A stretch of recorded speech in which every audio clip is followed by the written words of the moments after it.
हाँ जी दोस्तों, कैसे हो आप सभी? बढ़िया, मजे में, पढ़ाई बढ़िया चल रही है, रिवीजन कर रहे हो ना? अगर रिवीजन कर रहे हो, नोट्स बना रहे हो तो इसका मतलब सब कुछ बढ़िया है। 2026 में आपको सिलेक्शन मिल जाएगा, क्योंकि मैं बार बार कहती हूँ, अपना नारा मंत्रा मोटो जो भी है सब यही बना लो कि revision is the key to selection. है ना? जितना भी पढ़ रहे हो, अगर उसका रिवीजन नहीं कर रहे तो सिलेक्शन नहीं होगा। अगर आप जितना भी पढ़ रहे हो उसका बार बार रिवीजन कर रहे हो तो आपको सिलेक्शन लेने से कोई नहीं रोक सकता। तो चलो इसी के साथ शुरू कर देते हैं आज की क्लास को। पहला क्वेश्चन आप लोगों के सामने ये रहा। क्या पूछा कि recently against whom a notice for a substantive motion been given। अभी हाल ही में किसके खिलाफ साराभूत प्रस्ताव के लिए नोटिस जारी किया गया? अच्छा, ये जो नोटिस है ये जारी किया गया है अपोजिशन लीडर इन लोकसभा के खिलाफ। और लोकसभा में अपोजिशन के लीडर कौन है? लीडर ऑफ अपोजिशन कौन है? बिल्कुल सही बात, राहुल गांधी। तो राहुल गांधी के खिलाफ ये नोटिस जारी किया गया। किस बिहाफ पे किया गया? कि भाई इन्होंने मिसलीड किया है। इन्होंने क्या किया है? मिसलीड किया है हाउस को, सदन को इन्होंने मिसलीड किया है। ठीक है, कौन लेकर आया ये नोटिस? तो ये नोटिस लेकर आए हैं बीजेपी के निशिकांत पांडे। निशिकांत पांडे, सॉरी निशिकांत दुबे। निशिकांत दुबे बीजेपी के एमपी है ये निशिकांत दुबे। ये इस नोटिस को लेकर आए हैं, क्या कहते हैं, लोकसभा में पेश किया है। और इन्होंने मांग की है कि जो राहुल गांधी जी है, इन राहुल गांधी जी की मेंबरशिप को खत्म कर दिया जाए। ठीक है, अभी ये प्रस्ताव ला दिया गया है। अब जो स्पीकर है लोकसभा के, नाम क्या है इनका? ओम बिरला। अब ओम बिरला जी इस पर अपना डिसीजन लेंगे। वैसे ओम बिरला के खिलाफ भी नॉन कॉन्फिडेंस मोशन लाया गया था, है ना? कल परसों की क्लास में ही हमने पढ़ा। किस आर्टिकल में आता है? 94C में। सारी बातें याद रखना। यहां पर सबसे इंपॉर्टेंट बात जो आपको पता होनी चाहिए थी वो ये कि लीडर ऑफ अपोजिशन कौन है? राहुल गांधी। बिल्कुल सही। कौन लेकर आए इस प्रस्ताव को, नोटिस को? ये बात भी याद रखना। अगला question, who will be the new prime minister of Bangladesh? Bangladesh के नए प्रधानमंत्री कौन बनेंगे? भाई बांग्लादेश में काफी दिनों से बहुत ज्यादा क्योस चल रहा है ना?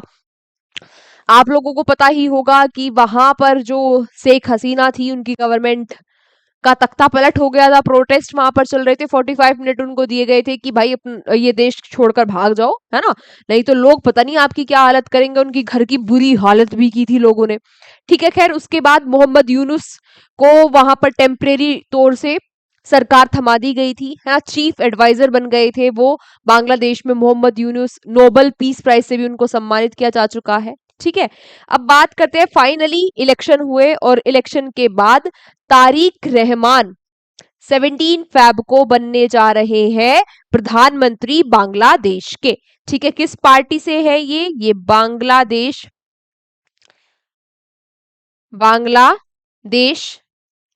नेशनलिस्ट पार्टी से है। नेशनलिस्ट पार्टी से है, यानी कि BNP से ये है। ठीक है, अब इनकी जो शपथ ये लेंगे कब?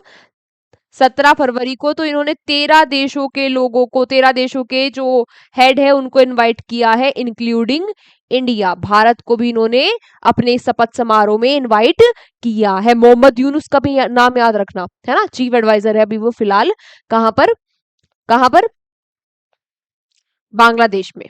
किसका? मोहम्मद यूनुस का। ठीक है, नोबेल प्राइज से भी इनको सम्मानित किया जा चुका है, नोबेल पीस प्राइज से, नोबेल पीस प्राइज से।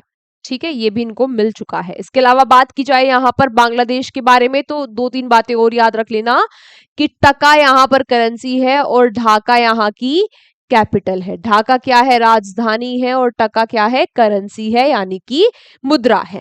बात समझ में आई?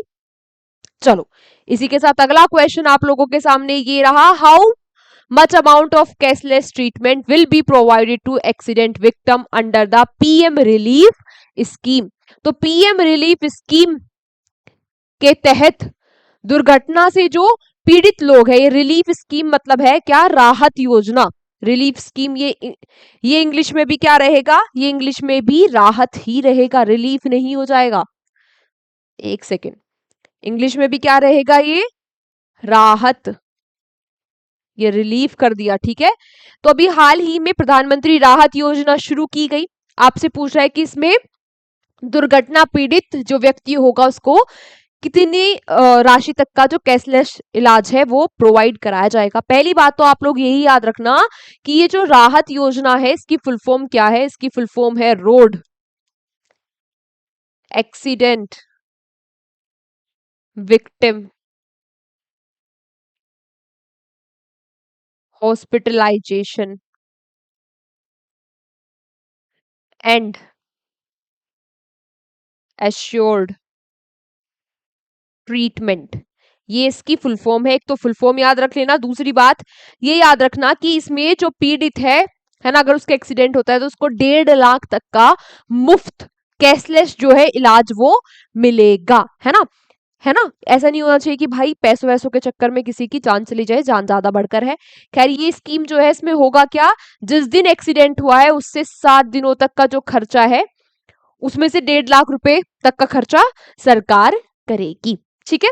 चलो, recently which state has announced the implementation of QR code on land records। हाल ही में किस राज्य ने भूमि अभिलेखों पर QR कोड लागू करने की घोषणा की है। ये घोषणा की है उसी राज्य ने जहां के सीएम है मोहन चरण मांझी, और जहां पर गवर्नर कौन है, जहां पर गवर्नर है के हरि बाबू। कहां की मैं बात कर रही हूं, जहां की कैपिटल है भुवनेश्वर, जहां की राजधानी क्या है, भुवनेश्वर। कहां की बात हो रही है, बिल्कुल सही बात, ओडिशा की। ओडिशा ने ये क्यूआर कोड वाली स्कीम लॉन्च की है। अब इस स्कीम में क्या है, जो भूमि है उसका क्यूआर कोड आ जाएगा। जैसे आपका यूपीआई का क्यूआर कोड आ जाता है ना, तो फिर आपके पैसे बिल्कुल आपके ही उस पे जाते हैं, ठीक है। तो ऐसे ही क्यूआर कोड आ जाएगा जिससे पता लग जाएगा भाई, उस क्यूआर कोड को स्कैन करो कि इस भूमि का ओनर कौन है ना, इसका नक्शा क्या है, कहां पर ये भूमि है। 30 सालों का पूरा लेन देन का रिकॉर्ड आ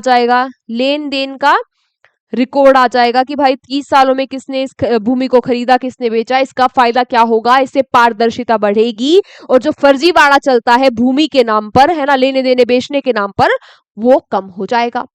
इसी के साथ अगला question, recently who has launched the स्त्री सुरक्षा scheme for the financial security of women. महिलाओं की आर्थिक सुरक्षा के लिए स्त्री सुरक्षा योजना किसने शुरू की है। ये उसी ने शुरू की है जहां के मुख्यमंत्री है पी विजयन ने इस स्कीम को शुरू किया है। कहां के मुख्यमंत्री है ये, बिल्कुल सही बात, केरल के। तो केरल में ये स्त्री सुरक्षा योजना शुरू की गई आर्थिक सपोर्ट देने के लिए महिलाओं को। Where did president Draupadi Murmu launched a national wide campaign called Karma Yoga for a strong India on 13 February 2026। Draupadi Murmu ने 13 फरवरी 2026 को मजबूत भारत के लिए कर्म योग नामक राष्ट्रव्यापी अभियान का शुभारंभ कहां से किया है। तो ये शुभारंभ हमारी राष्ट्रपति ने किया नई दिल्ली से। लोगों को, नागरिकों को मजबूत, जिम्मेदार, सशक्त, कर्मयोगी बनाने के लिए इस योजना को शुरू किया हमारी राष्ट्रपति ने हमारी राजधानी से।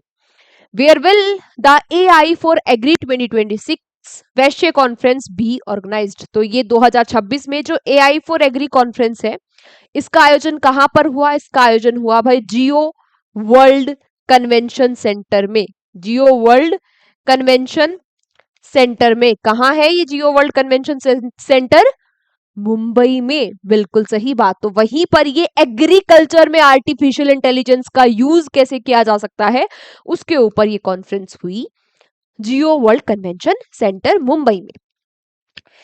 Where has a mud volcano erupted recently. अभी हाल ही में एक कीचड़ का ज्वालामुखी कहां पर फटा है। इसमें माउंड ऑफ मड यानी कि कीचड़ का एक टीला बन जाता है इस ज्वालामुखी में, कि अभी हाल ही में अंडमान द्वीप पर फटा है, अंडमान आइलैंड पर ये फटा है। कहां पर? दिगलीपुर में, अंडमान आइलैंड के दिगलीपुर में ये वोल्केनो इरप्ट हुआ है। देन बात आती है अगले क्वेश्चन की। Recently India has launch the hydrogen fellowship programme with which country? हाल ही में भारत ने किस देश के साथ हाइड्रोजन फेलोशिप कार्यक्रम शुरू किया है? ग्रीन एनर्जी, क्लीन एनर्जी को बढ़ावा देने के लिए, हाइड्रोजन पर रिसर्च करने के लिए दो देश ये आपस में सहयोग करेंगे। एक तो भारत है और दूसरा देश कौन सा है आपसे पूछ रहा है। दूसरा देश वही है जिसकी राजधानी क्या है, एमस्टरडम, क्या बोलते हैं भाई इसको, एम्स्टर्डम, एम्स्टर्डम है ना, यही प्रोनाउंस करते हैं शायद। जिसकी राजधानी क्या है? एम्स्टर्डम है। यहाँ के पीएम है डी स्कोफ, डी एच बी आएगा भाई, स्कोफ, ठीक है। और यहाँ पर लैंग्वेज जो है वो डच बोली जाती है, ऑफिशियल लैंग्वेज यहाँ की डच है। कौन सा देश है ये? एम्स्टर्डम, जिसकी कैपिटल है, जी हाँ, नीदरलैंड। आज का अंतिम question, the recent discussed AI Engage initiative has been launched by which international organisation? हाल ही में चर्चाओं में रहा ये AI इंगेजेस जो है, इसकी पहल, इंगेज पहल अंतरराष्ट्रीय किस अंतरराष्ट्रीय समूह के द्वारा शुरू की गई? तो इस पहल को शुरू किया है क्वाड ने अभी हाल ही में। क्वाड में कौन कौन सी कंट्री है? ऑस्ट्रेलिया, यूएसए, जापान और इंडिया। इन 4 देशों का ये समूह है। एआई का एग्रीकल्चर, वही एग्रीकल्चर क्लाइमेट मॉनिटरिंग में यूज करने के लिए ये पहल शुरू की है क्वाड ने, ठीक है। तेज तेज बोल बोल के 10 मिनट में फटाफट से सारी क्लास, फटाफट से सारी इन्फॉर्मेशन देने के लिए, कुछ भी छूटे ना। मेरी जीभ भी क्या होने लगी, बहुत ज्यादा स्लिप होने लगी। चलो खैर, आज की क्लास को यहीं तक रखते हैं। Thank you so much everyone class में अंत तक बने रहने के लिए। अब आप लोगों से मुलाकात होगी अगली क्लास में।